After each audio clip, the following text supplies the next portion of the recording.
Hello दोस्तों, welcome to shark network.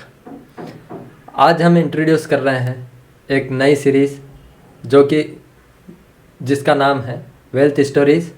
इसमें हम स्टोरीज़ के माध्यम से आपको पैसे से जुड़ी कुछ कहानियाँ बताएंगे जिससे आप कुछ लर्न कर सके पैसों के बारे में, लाइफ के बारे में और शेयर मार्केट के बारे में। आज ये पहली स्टोरी है। प्लीज़ कमेंट करके ज़रूर बताइएगा कि यह प्रयास आपको कैसा लगा। चलिए शुरू करते हैं। पुराने समय की बात है, एक बहुत बड़ा सेठ हुआ जिसने करोड़ों रुपए कमाए अपने जीवन काल में, मगर वो खुश नहीं था। वो चाहता था कि अब मैं आराम करूं, पैसों के पीछे ना भागूं और अपने जीवन में खुशियां पाऊं और रिलैक्स करूं, मगर वो ऐसा कर नहीं पा रहा था। वो चाहता था कि मैं खुश हूँ। उसके जीवन में बस खुशी नहीं थी, पैसा उसके पास अपार था।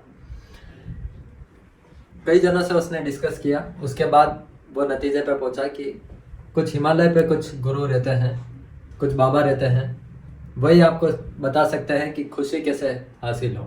उसने जो भी पैसा कमाया था वो एक झोले में डाला और अपने घोड़े पर बैठ के वो निकल चला कि मैं हिमालय पे जाता हूँ और पता करता हूँ कि खुशी कैसे मिलेगी।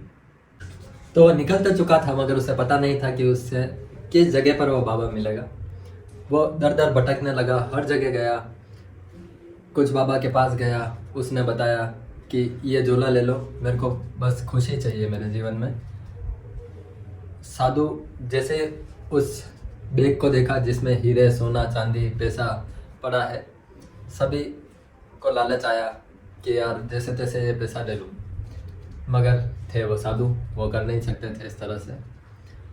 फिर किसी और साधु के पास गया। ऐसे समय बीतता गया, मगर एट द एंड किसी से उसे पता चला कि दूर ऊपर जंगलों में एक बाबा रहते हैं, छोटे बाबा। वहीं जाकर उसका काम होगा। वो गया वहाँ तक। फिर वो छोटे बाबा के पास पहुँचा, सुनाई अपनी व्यथा कि मेरे पास धन है, बहुत मेहनत से मैंने ये सब पैसा कमाया है, मगर मेरे जीवन में खुशियाँ नहीं हैं, सुख नहीं है।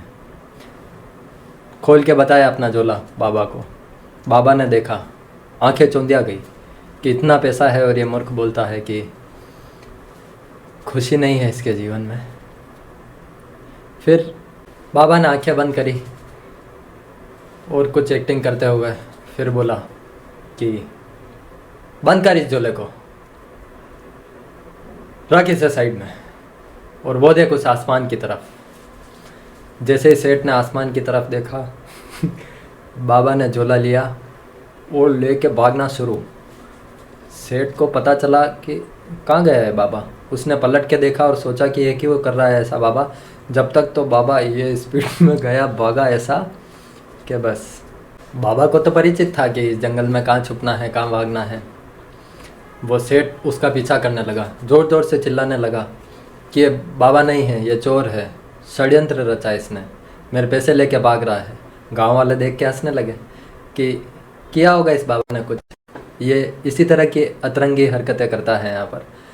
वो तो परिचित थे। सेठ बोलने लगा, अरे पकड़ो इस चोर को, ये बाबा पाखंडी है, पकड़ो इसे। मगर लोग हंस रहे थे।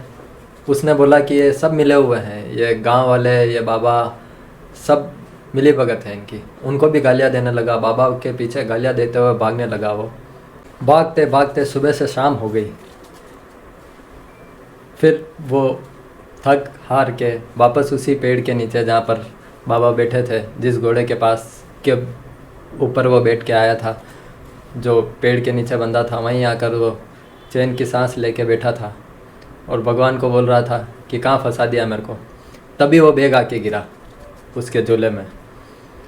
बैग खोल के देखा, सब बराबर था और भगवान को बोला कि हे भगवान, बहुत मुश्किल से ये कमाया था, आज मुझे खुशी मिली कि ये मुझे वापस मिला। और पेड़ के पीछे से उस बाबा की आवाज़ आई, मिली खुशी, मिली खुशी, मिल गई।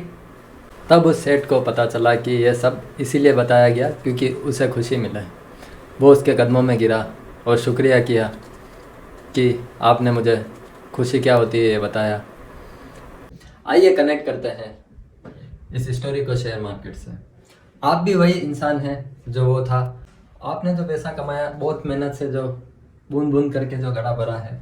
आप रेंडमली किसी से पूछ के किसी स्टॉक में फंस जाते हैं कि यार ये स्टॉक मुझे अच्छा लगता है। आपने वो पैसा उसमें लगाया कि यार ये स्टॉक मेरे को पैसा कमा के देगा, मगर आप फंस जाते हैं उस स्टॉक में। आप गालियाँ देते हैं मगर कुछ होता नहीं है, और एक दिन वही स्टॉक आपको 5 साल बाद उसी रेट पर आता है। तो आप जो वेट कर रहे होते हैं कि यार ये स्टॉक एक बार इस रेट पे आ जाए, मैं निकल जाऊं, वो आपका कार्य संपन्न होता है और आप निकल जाते हैं और आप खुश हो जाते हैं। मैं यही चाहता हूं कि आप अपना ही पैसा आपको ही वापस मिल जाए, ये ना करके हमारी वीडियोस देख के कुछ सीखें और कुछ अर्न भी करें। वही ट्रू सेंस में खुशी है। तो बने रहिए इसी तरह की स्टोरी सुनने के लिए हमारे चैनल पे। प्लीज़ सब्सक्राइब दिस चैनल, और अगर ये स्टोरी अच्छी लगी है तो share with your friends. Bye for now.